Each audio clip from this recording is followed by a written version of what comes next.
할렐루야. 추석 잘 보내셨습니까? 후유증 없으셨습니까? 네, 다 건강한 모습으로 이렇게 뵈니까 너무 기쁘고 감사합니다. 우리 앞뒤 좌우에 계신 분들과 사랑 고백 나누실까요? 사랑합니다. 축복합니다. 잘 오셨습니다. 아멘, 아멘. 할렐루야. 아멘, 아멘. 감사합니다. 오직 예수 그리스도의 은혜와 평강이 여러분의 일평생 가운데 함께 하시기를 축원합니다. 아멘. 오늘 우리 함께 읽으신 이 본문 말씀을 가지고 또 말씀을 우리가 전하고 또 들을 때에 듣는 자나 또 전하는 자나 동일하신 성령 안에서 한 마음이 되어 주님이 주시는 깨달음 안에서 하나 되기를 소망합니다. 아멘. 지난주 설교 때 예수님께서 이 땅에서 하신 사역을 크게 몇 가지로 볼 수 있다고, 정리할 수 있다고 그랬죠? 답을 가르쳐 드려도 세 가지입니다. 그죠? 세 가지인데 첫 번째로는 천국 복음을 전파하는 사역이라고 말씀을 드렸습니다. 이 사역은 온 인류를 구원하시고자 하시는 하나님의 본질적인 사역을 의미합니다. 두 번째는 많은 백성들에게 이제 가르치는 사역을 하신 것입니다. 이 사역은 주님의 백성들이 이 땅에 살면서 저 천국의 삶을 살아갈 수 있도록 믿음의 사람들을 세우고 이 땅에서 믿음의 공동체를 세워가는 그러한 사역이라고 말씀을 드렸습니다. 마지막 세 번째 사역은 무엇이었죠? 그렇습니다. 고치시고 살리시는 그러한 사역이었습니다. 이러한 사역을 통해서 천국의 완전함을 보여주시는 그러한 사역이라고 말씀을 드렸습니다. 기억나시죠? 네. 적극적으로 표현해 주시면 제가 더 힘을 내어서 말씀을 전할 수 있을 것 같습니다. 기억나시죠? 아멘. 네. 결국 이 모든 사역들은 모든 사람들이 예수님이 전하시는 복음과 이 가르침과 기적의 역사들을 통해서 영원한 생명을 얻게 하고자 하시는 삼위 하나님의 그 깊으신 사랑이 그 사역 속에 깃들여져 있는 것임을 우리는 기억해야 할 필요가 있다는 것입니다. 오늘 본문 말씀 역시 이러한 예수님의 깊은 사역과 관련이 있는 내용의 말씀입니다. 예수님은 주님의 그 사역을 함께할 사람들을 선택하셨고 그 사람들을 통해서 천국 복음을 전파하게 하셨으며 가르치게 하셨고 영원하신 주님께서 그들과 함께 해주심으로 인해서 예수님의 사역이 더욱더 지속적으로 더 강력하게 이루어질 수 있도록 이끌어 가시는 과정을 지금 만들어가고 계신 것입니다. 오늘 본문 말씀은 여러분도 너무나 잘 알고 있는 말씀입니다. 예수님께서 베드로와 안드레, 야고보와 요한을 차례대로 부르시고 선택하시면서 제자를 삼으셨던 내용의 말씀입니다. 여러분, 이 말씀을 통해서 주님께서 불러주신 사람만이 갈 수 있는 이 길을 어떻게 가야 하는 것인지를 깨달으시기를 소망합니다. 진리를 깨달음으로 다른 길, 잘못된 길, 어긋난 길로 가지 않으시기를 소망합니다. 여러분, 진리를 깨닫지 못하면 어긋난 길로 갈 수 있습니다. 근데 어긋난 길로 가면서도 자기가 어긋난 길로 간다는 것조차도 알지 못하고 살아가는 것이 엄청난 큰 문제입니다. 바라는 것은 오늘 진리의 말씀을 깨달으심으로 하나님께서 불러주신 사람이 가야 할 방향, 삶의 방향을 발견하시고 그 진리대로 살아가시기를 축원합니다. 예수님께서 선택하시고 불러주셔서 이 믿음의 길을 가고 있는 우리가, 그렇죠? 예수님께서 선택하셨고 불러주셔서 지금 이 자리에 앉아 있는 것이죠. 그러니까 예수님께서 제시하신 길로 가야 하는 것이 마땅한 사람들이 바로 우리들이죠. 아멘. 예수님께서 불러주시고 선택해 주셔서 이 믿음의 길을 가고 있는 우리가 오늘 본문 말씀에서 깨달아야 하는 것이 있다는 것입니다. 세 가지 정도인데요, 마음속에 새기시기를 바랍니다. 그래서 삶 속에서 적용하시기를 바랍니다. 아멘. 아멘. 첫 번째입니다. 우리 한번 따라 해볼까요? 나는 사람을 낚는 어부입니다. 시작. 그렇습니다. 나는 사람을 낚는 어부입니다. 나의 고백뿐만 아니라 우리 옆 사람에게도 고백할까요? 당신은 사람을 낚는 어부입니다. 시작. 아멘. 19절 우리 한번 다 같이 읽겠습니다. 19절입니다. 4장 19절 다 같이 읽습니다. 시작. 말씀하시되 나를 따라오라 내가 너희를 사람을 낚는 어부가 되게 하리라 하시니. 아멘. 예수님께서는 베드로와 안드레, 야고보와 요한을 선택하시고 불러주셨습니다. 그리고 방금 함께 읽으신 이 말씀으로 이제 주님의 선택과 부르심을 입은 사람이 어떻게 살아가야 할 것인지를 말씀해 주셨습니다. 오늘 이 자리에서도 주님께서 선택하여 주셔서 불러주신 사람들이 이곳에 모여 주님께 예배드리고 있다고 우리가 아까 고백했습니다. 주님께서 나를 선택해 주셨고 불러주셨다는 것이지요. 이것을 인식하는 것이 중요합니다. 여러분, 이것을 인식한다는 것은 믿음이 요구되는 행위입니다. 어떤 믿음이 요구되는 것입니까? 주님께서 나를 선택하셨고 불러주셔서 내가 지금 이 자리에 있다는 믿음입니다. 그것은 나는 이제 더 이상 세상의 사람들처럼 욕심에 이끌려서 물질과 쾌락의 종이 되어 살아가는 사람이 아니라 주님이 앞서 가셨던 그 길을 따라 주님을 따르는 제자로서 주님의 말씀을 따라 살아가야 하는 존재라는 것을 고백하는 믿음의 결단이 요구되는 무엇입니까? 요구되는 모습인 것입니다. 아멘? 아멘. 그렇습니다. 우리는 주님이 불러주셨기에 지금 이 자리에 앉아 있고요. 주님이 불러주신 제자들이 맞습니다. 그래서 너나 나나 할 것 없이 모두가 따라가야 하는 길이 있다는 것입니다. 누구를 따라가야 되는 거죠? 그렇습니다. 주님을 따라가야 하는 자들이라는 것입니다. 주님께서 제시한 길이 바로 우리가 가야 할 영원한 생명의 길이요 구원의 길이기 때문에 그렇습니다. 그 주님께서 지금 제시하는 길이 어떤 길입니까? 주님께서 먼저 가신 길입니다. 그 길이 바로 이 땅에 모든 사람들을 구원하시기 위해서 오신 길이었고 주님을 믿는 모든 사람들을 구원하시기 위해 또 걸어가신 그 길이었습니다. 그 길이 바로 오늘 제자를 부르시면서 우리를 부르시면서 예수께서 말씀하신 길입니다. 어떤 길이었습니까? 나를 따라오라. 주님을 따르는 길입니다. 내가 너희를 사람을 낚는 어부가 되게 하리라. 여러분 다시 한번 고백할까요? 나는 사람을 낚는 어부입니다. 시작. 아멘. 그 길이 바로 예수님을 따르는 길입니다. 그 길이 바로 사람을 낚는 어부가 되어 살아가는 길이라는 것이지요. 여러분 그런데 사람들은 자신이 예수님의 선택과 부르심을 입었다라고 생각하는 사람들이 많이 있습니다. 예수님께서 제시해 주신 그 불러주셨고 선택해 주셔서 이 자리에 앉아있다라고 고백은 하는데 예수님께서 제시해 주신 그 삶에 대해서는 깊이 생각하지 못하는 경우가 참으로 많이 있습니다.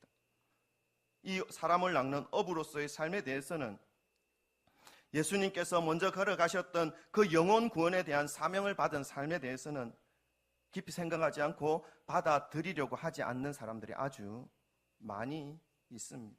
여러분 못 느끼십니까? 저는 너무 잘 느낍니다. 제가 이제 개인적으로 교제를 하게 되면 가장 먼저 느끼는 부분이 뭐냐면 이분의 삶의 중심은 무엇으로 되어 있나 채워져 있나 하는 것이 첫 번째로 느껴지는 부분입니다. 교제를 하다 보면요 모든 결정을 자기의 생각대로 자기의 주권대로 자기의 마음대로 결정하시는 분들이 참으로 많다는 것입니다. 하나님의 말씀에 대해서 기억하고 묻고 주님께 기도하는 그러한 모습들을 발견하는 경우는 참으로 찾아보기 어렵습니다. 여러분 성도의 마땅한 모습은 뭐냐면 내 생각대로 내 마음대로 가는 그 길이 그 삶이 아니라 주님 앞에 머물러서 묻고 구하고 주님이 원하시는 것이 무엇인지를 발견하여서 순종하는 삶인 것을 깨달으시기를 바랍니다. 아멘. 사람들이 왜 주님이 제시하신 그 삶으로 진입하지 못하고 항상 겉돌면서 주님이 주신 그 사명과 적당한 거리를 유지하면서 애매하게 살아가는 것이겠습니까? 그럼 지금 제가 말씀드리는 이 삶을 이해가 가십니까? 이 삶이? 이해가 안 가십니까? 가시죠? 하나님의 그 부르심을 받는다는 것은 기뻐하고 감사하고 감격하는데 이제 하나님이 원하시는 삶을 살아야 된다라고 말하는 그 말을 들을 때에 갑자기 마음이 어려워지는 그런 모습을 보고 지금 두고 제가 말씀을 드리는 것입니다. 그런 삶으로 살아가는 그 모습은요 주님께서 주신 이 사명의 삶, 제자로서의 삶에 대한 은혜와 특권을 아직 깨닫지 못하였기 때문에 그렇게 주저주저하고 애매하게 살아가는 것이 분명합니다.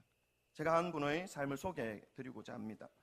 아프리카 선교의 선구자였던 리빙스턴이라고 하는 사람 아십니까? 이분의 한 말을 인용하고자 합니다. 리빙스턴이라는 사람은 영국 사람입니다. 아주 너무너무 어릴 적에 가난했습니다. 그래서 교회에 가서 헌금을 하는데 우리는 헌금 바구니 안 돌리죠? 그때 그 영국 교회에서는 헌금 바구니가 돌았나 봅니다. 그래서 돌았는데 드릴 게 없으니까, 바칠 게 없으니까 맨 나중에 그 조그마한 리빙스턴이라는 아이가 헌금 시간 마지막에 헌금 바구니 안에 자기가 쏙 들어갔다는 것입니다. 나는 드릴 게 없으니까 내 몸을 주님께 드립니다. 그랬던 그 어린 아이가 신학과 의학을 전공한 대학생이 되었고, 그리고 대학을 졸업한 이후에 아프리카로 밀림으로 선교사로 들어가는 그런 사람이 된 것이죠. 16년간 아프리카의 밀림을 돌면서 복음을 전했던 그가 잠시 영국으로 귀국했을 때의 일이었습니다. 그때 리빙스턴은 27번째 말라리아에 걸려가지고 고생을 하고 있었던 시간들이었습니다. 한쪽 어깨에는 밀림 속에서 맹수들의 공격을 받아 입었던 그 상처가 아직 아물지 않았던 그런 상태로 영국에 되돌아왔던 상황이었습니다. 그런데 그때 캠브리지 대학에서 설교를 한번 해달라는 요청을 받았습니다. 그래서 이 리빙스턴은 그 학생들과 관계자들 앞에서 이렇게 말합니다. 나는 주님께서 아프리카에 들어가서 복음을 전하게 하신 일을 즐거워하지 않은 날이 하루도 없습니다. 사람들은 내가 아프리카에 가서 많은 희생을 한 것으로 생각하지만 나는 헤아릴 수 없는 큰 주님의 은혜에 지극히 적은 보답을 했을 뿐입니다. 그리고 저는 장차 영광스러운 하늘 소망과 상급을 받기를 소망하고 있습니다. 그렇기 때문에 아프리카에서의 삶은 절대로 희생이 아니고 저에게는 아주 큰 특권이었습니다. 여러분, 주님의 부르심과 택하심의 의미를 깨달은 사람의 삶은 세상 사람들이 살아가는 삶과 같을 수 없습니다. 그 부르심을 통해서 제시해 주신 이 새로운 비전과 사명이 얼마나 큰 은혜요 특권인지를 인식하기 때문인 거지요. 세상에서 취하고자 하는 물질을 중심으로 초점을 맞추어서 살아가게 되면 이런 특권은 발견할 수 없습니다. 하늘에 계신 하나님께서 주실 그 하늘의 영광스러운 보상과 그 영적인 축복을 바라보는 자들은 이 사명이 얼마나 큰 은혜요 특권인지를 깨닫게 되는 것이지요. 그 삶을 살아보지 못한 사람은 결코 받을 수 없는 그 은혜가 분명히 그곳에 있기 때문에 특권이라 말할 수 있는 것입니다. 여러분이 지금 주님께서 불러주신 이 자리에 앉아 있다는 것을 인식하고 있다면 주님께서 부르신 삶의 의미 역시 깨달으시기를 소망합니다. 그래서 이 믿음의 길이 어떤 길인지 올바로 깨닫고 사람을 살리며 영혼을 주님께로 이끄는 사명을 늘 기억하시면서 그에 합당하게 살아가시기를 소망합니다. 두 번째로 주님의 부르심을 입은 우리들이 깨달아야 하는 것이 있습니다. 따라해 볼까요? 또 한 번 더. 나는 예수님을 따르는 사람입니다. 시작. 옆에 분에게도 고백해 드릴까요? 당신은 예수님을 따르는 사람입니다. 시작. 아멘. 예수님을 따르는데 기분이 안 좋습니까? 우리 한번 웃으면서 한 번 더 고백해 드리십시다. 당신은 예수님을 따르는 사람입니다. 시작. 아멘. 아멘. 20절 말씀 우리 다 같이 함께 읽겠습니다. 시작. 그들이 곧 그물을 버려두고 예수를 따르니라. 아멘. 예수님의 부르심을 입은 성도들이 깨달아야 하는 것, 그 첫 번째가 무엇이었죠? 맞습니다. 나는 사람을 낚는 어부입니다. 사람의 영혼을 향하여 나아가야 하는 발걸음이 되어야 된다는 것입니다. 자, 그래서 이제 두 번째로 깨달아야 하는 것인데요. 그것은 나는 예수님을 따르는 사람입니다. 입니다. 이 말씀은 주님이 지금 불러주셔서 이 자리에 앉아있는 우리가 이제는 무엇을 따라 살아가야 하는 것인가에 대한 말씀을 하시는 것입니다. 여러분, 오늘날 세상 사람들이 붙잡기 위해서 사력을 다해 쫓아가는 대상이 있습니다. 그렇죠? 무엇입니까? 저보다 여러분이 더 잘할 것으로 생각하는데요. 당연히 물질 아니겠습니까? 그렇죠? 성공 아니겠습니까? 그리고 쾌락 아니겠습니까? 그런데 여러분 잘 생각하시기를 바랍니다. 사람이 살아가는 삶의 한 모습의 형태로 이 물질을 추구하는 모습으로 나타난다든지, 성공을 추구하는 모습으로 나타난다든지, 편안함과 안락함, 쾌락을 추구하는 모습으로 나타날 수 있습니다. 모든 사람들이 다 그렇게 살아가고 있다고 말해도 거짓은 아닐 것입니다. 그런데 여러분, 믿는 사람은 기억해야 할 것이 하나 있다는 것이죠. 믿는 사람이라 할지라도 모든 사람들이 살아가는 그 삶의 형태를 하면서 살아간다. 물질과 성공과 쾌락을 쫓아서 살아가는 그 모양을 하고 있다라고 하더라도 깨달아야 할 것이 하나 있다는 것입니다. 그것은 무엇이냐 하면 그 속에 욕심이 작용하지 않게 하여야 한다는 것입니다. 욕심이 작용하면요, 욕망이 작용하게 되어 있습니다. 욕망이 작용하면요, 자신의 고집이 그 속에 들어가게 되어 있습니다. 그러면요, 진리를 못 보게 만들어 버리는 거죠. 그러니까 물질과 성공과 쾌락이 진리보다 더 크게 작용하고 있는 것입니다. 이것이 우상입니다. 믿는 사람에게는 이것이 우상으로 작용해서는 안 된다는 것입니다. 그렇게 삶의 모습의 형태를 하고 살아갈 수는 있지만 이것이 결코 하나님보다 더 큰 존재로 우상화되어서는 안 된다는 것을 말씀하고 있는 것입니다. 그러니까 예수님께서 야, 너의 그 무거운 짐을 지고는 나를 따를 수 없으니까 그 모든 것들을 버리고 나를 좀 따라 라고 하시는 이 말씀을 절대로 들으려 하지 않지요. 듣지 않으니까 어떻게 됩니까? 당연히 순종하지 못하는 거죠. 마태복음 16장 24절 우리 한번 읽어볼까요? 마태복음 16장 24절 말씀입니다. 다 같이 읽습니다. 시작. 이에 예수께서 제자들에게 이르시되 누구든지 나를 따라오려거든 자기를 부인하고 자기 십자가를 지고 나를 따를 것이니라. 아멘. 믿음의 길을 간다라고 말은 하는데 자기를 부인한다는 것의 의미를 깨닫지 못하는 사람이 생각보다 너무나 많다는 사실에 저는 요즘 충격을 받고 있습니다. 자기를 부인한다는 것이 무엇입니까? 자기의 욕심, 자기의 욕망, 자기의 고집, 자기의 생각, 세상 속에서 그 모든 자신의 존재됨은 물론이고 주님의 말씀을 온전히 받아들이지 못하게 만드는 그 모든 것들을 거부하라는 것입니다. 이것이 자기 부인입니다. 그것들 모두 거부하라는 것이지요. 왜 그렇습니까? 왜냐하면 사단이 이것들을 너무나 잘 가지고 놀기 때문에 그렇습니다. 우리에게 욕망이 있고 욕심이 있고 우상이 있으면 어김없이 사단은 그것을 가지고 우리의 목을 졸라매게 되어 있습니다. 그 사단의 먹잇감이 될 그 요소들을 제거하라는 것입니다. 그리함으로 하나님을 온전히 따를 수 있는 그러한 삶을 살 수 있다라고 예수님은 자기를 부인하며 자기 십자가를 지고 나를 따라야 할 것을 말씀하고 있는 것이지요. 여러분, 여름에 파리가 많이 있지 않습니까? 파리를 없애는 방법 중에 가장 좋은 방법 아시죠? 파리채로 계속 죽인다고요? 또 나옵니다. 아이프킬라로 뿌린다고요? 또 나온다니까요. 어딘가 모르는 구멍에서 나옵니다. 어떻게 해요? 똥을 치우면 됩니다. 내 주위에 있는 더러운 것, 냄새 나는 것 치워버리면 되는 거죠. 내 삶 속에 나의 욕망이 그러한 것으로 작용하여서 사단의 그 목조임을 당하게 되는 구실을 마련하고 있다는 것입니다. 예수님 그렇게 살지 말라고 말씀하는 거지요. 그것을 다 버리고 나를 따라야 온전히 따를 수 있다 말씀하고 있는 것입니다. 여러분, 주님을 온전한 모습으로 따르시기를 주님의 이름으로 축원합니다. 예수님은 알고 계셨던 것 같아요. 한 인간이 예수님의 선택하심과 부르심을 받고 이제는 예수님께서 제시하신 그 복된 삶, 영원한 생명의 삶을 살아갈 수 있게 하기 위해서 가장 큰 방해물이 바로 한 인간 자신 속에 있는 욕망이고 욕심이고 끝없이 포기하지 못하는 자아의 고집이라는 것을 예수님은 알고 계셨던 것 같아요. 그래서 이것이 있음으로 인해서 사단이 너무나 자주, 너무나 잘 공격하고 사단의 졸개가 되어질 가능성이 너무나 크기 때문에 사단의 먹잇감이 될 수 있는 가능성이 너무나 크기 때문에 그것을 다 거부하라고 부인하라고 말씀하시는 예수님의 모습을 우리는 깨달아야 하는 것입니다. 그래서 누구든지 나를 따르려거든 자기를 부인하고 자기 십자가를 지고 나를 따를 것이라 말씀하고 있는 것이지요.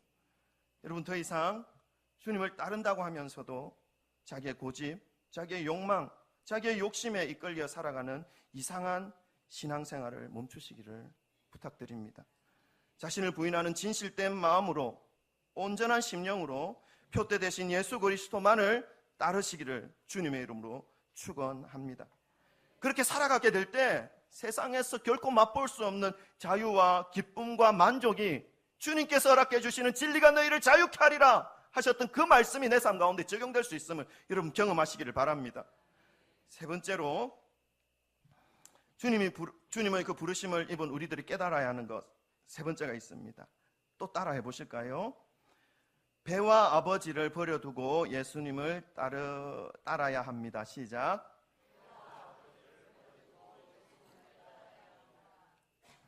우리 옆에 분에게도 고백해 드립시다. 배와 아버지를 버려두고 예수님을 따르십시다. 시작. 아멘. 왠지 또 마음에 부딪히는 부분이 있죠. 제가 설교를 준비하면서 또 그렇게 하시는 분이 분명히 있다라고 생각했습니다. 이 말씀과 여러분의 마음이 부딪히는 부분이 있으리라 생각합니다. 마음을 새롭게 잡고 이제 하나님의 말씀을 붙잡고 살아가려고 하는 그 순간 이런 말씀이 툭 튀어나오죠. 그래서 또 생각합니다. 어떻게 믿음 때문에 아버지를 버려두라는 말인가? 이게 말이 되는가? 혹시 그렇게 생각하신 분 계십니까? 말씀 안 하셔도 됩니다. 특별히 유교적 분위기에 살아온 사람들이라면 더 그렇게 여기실 것입니다. 또한 자신은 양심적이고 도덕적이다라고 생각하면서 살아온 사람이라면 더욱더 그렇게 생각하실 수 있습니다. 여러분, 성경은 효를 아주 강하게 가르치고 있는 하나님의 말씀입니다. 10계명 중에서 사람들 사이에서 가장 첫 번째 지켜야 할 계명으로 효를 말씀하고 있지 않습니까? 그러나 방금 읽으신 이 말씀, 아버지를 버리라고 하는 이 말씀은 불효하라 하는 의미가 아닙니다. 믿음의 길을 가는 것에 있어서 어떻게 무엇을 따라가야 하는 것인가에 대해서 정확하게 말씀해주고 있는 것입니다. 하나님의 부르심을 입어서 생명의 길, 구원의 길을 가는 성도들이 따라야 할 말씀은 예수 그리스도의 말씀인 것을 지금 말씀하고 있는 것입니다. 세상의 재물과 물질의 가치로 이 믿음의 길을 갈 수 없다는 것을 의미합니다. 부모님이라 할지라도 생명을 얻는 진리의 말씀을 바르게 가르쳐 줄 수 있는 것이 아님을 말씀하고 있는 것입니다. 아멘 하기 싫습니까? 그렇기 때문에 성도들은 물질보다, 부모보다, 가족보다 예수님을 더 따라야 한다라고 말씀하시는 것임을 여러분 깨달으시기를 바랍니다. 주의 말씀을 순종하는 데 있어서 그 어떤 것들이나 존재들이 예수님보다 우선이 되어서는 안 된다는 것을 명확하게 말씀해주고 있는 것이지요. 비슷한 말씀으로 마태복음 19장 29절을 우리 함께 읽어보겠습니다. 마태복음 19장 29절 다 같이 읽습니다. 시작. 또 내 이름을 위하여 집이나 형제나 자매나 부모나 자식이나 전토를 벌인 자마다 여러 배를 받고 또 영생을 상속하리라. 아멘. 예수님은요, 우리가 주님을 따르는 길을 가는 데 있어서 버려야 할 것들에 대해서 냉정하게 결단하기를 원하시는 것입니다. 왜냐하면 신앙은 결단이기 때문에 그렇습니다. 믿음의 길을 가는 데 있어서 하나님의 말씀 앞에서 이런 믿음의 결단을 하지 않는 사람은요, 믿음의 성숙이 없습니다. 성장이 없습니다. 그 상태로 계속 머물러 있습니다. 아니면 더 퇴보하거나. 여러분, 이 결단이 없다는 것은 끝까지 자기의 생각의 틀을 유지하면서 살아간다는 것을 의미합니다. 자기의 생각의 틀에 위배되는 말씀은 모두 귀를 막아버리는 상태로 되돌아가 버리는 거죠. 그러니까 믿음의 결단을 촉구하는 설교 앞에서 스스로 벽이 되어버리는 것입니다. 마음을 확 닫아버리는 거죠. 여러분, 우리 한번 따라해 보실까요? 따라하고 싶으신 분만 따라하셔도 됩니다. 따라하십시다. 아멘. 아멘. 자, 따라합니다. 내 생각과 다르더라도 시작. 말씀을 생명의 말씀으로 받아들이자. 시작. 아멘. 한 번 더 합니다. 내 생각과 다르더라도 시작. 말씀을 받음으로 생각을 변화받자. 시작. 아멘. 여러분, 내 생각을 변화시킬 수 있는 가장 유일한 방법은 뭐냐면 하나님의 말씀을 받아들이는 것입니다.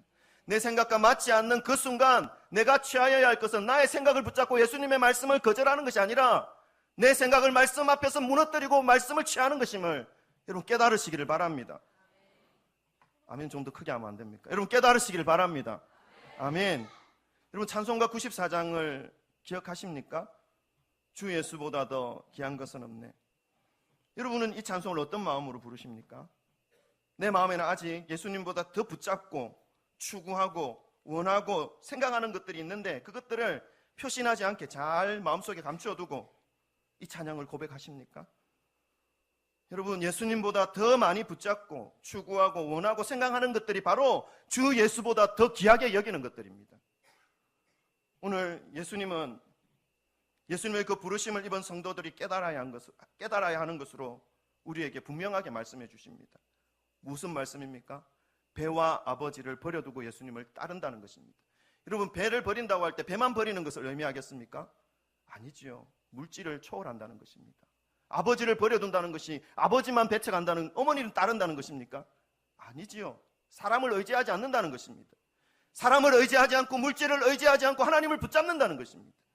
그것이 주 예수를 가장 귀한 것으로 여기고 살아가는 삶의 모습이라는 것이지요. 마땅한 성도의 삶이 바로 그러한 모습이라 말씀하고 있는 것입니다. 주 예수 그리스도가 가장 귀하다는 말씀입니다. 어떤 재물을 붙잡기 위해 살아가는 것 아니라는 것입니다. 어떤 사람을 붙잡고 의지해서 살아가는 것 아니라는 것입니다. 오직 예수 그리스도를 붙잡고 그 말씀을 의지해서 순종하며 살아가는 것, 그것이 오늘 우리를 불러주시고 우리를 선택해 주셔서 이 자리에 앉혀주신 하나님의 삶에 제시하는 삶의 모습이라는 것을 분명하게 말씀해 주고 있는 것입니다. 말씀을 마무리하겠습니다. 여러분, 오늘 말씀을 통해서 우리는 제자들이 예수님의 부르심을 받았을 때에 예수님께서 제시한 삶에 순종하여 따랐던 모습을 발견할 수 있습니다. 우리에게도 마찬가지입니다. 이 시간 이곳에 있다는 것은 예수님께서 우리를 불러주셨음에 대한 증거임을 깨달으시기를 바랍니다. 그렇다면 우리에게도 주님이 제시하시는 그 삶의 모습이 있어야 한다는 것이지요. 그 세 가지 삶의 모습을 우리가 오늘 살펴보았습니다. 우리 다시 한번 복습합니다. 반복이 가장 중요합니다. 아멘. 첫 번째, 예수님께서 불러주신 성도의 삶으로 깨달아야 하는 것 첫 번째 뭐죠? 시작. 자, 반말하지 마시고 나는 사람을 낚는 어부입니다. 시작. 아멘. 여러분, 삶의 목적이 무엇인지 발견해야 된다는 것입니다. 아멘. 아멘. 자, 두 번째, 나는 예수님을 따르는 사람입니다. 시작. 세 번째는 뭐였죠? 배와 아버지를 버려두고 예수님을 따르겠습니다. 시작. 아멘. 기억하십니까? 기억하시죠? 아멘. 성도로서 이 세 가지의 삶의 모습을 기억하시면서 성도다운 성도가 되시기를 주님의 이름으로 축원합니다. 우리 기도하십시다.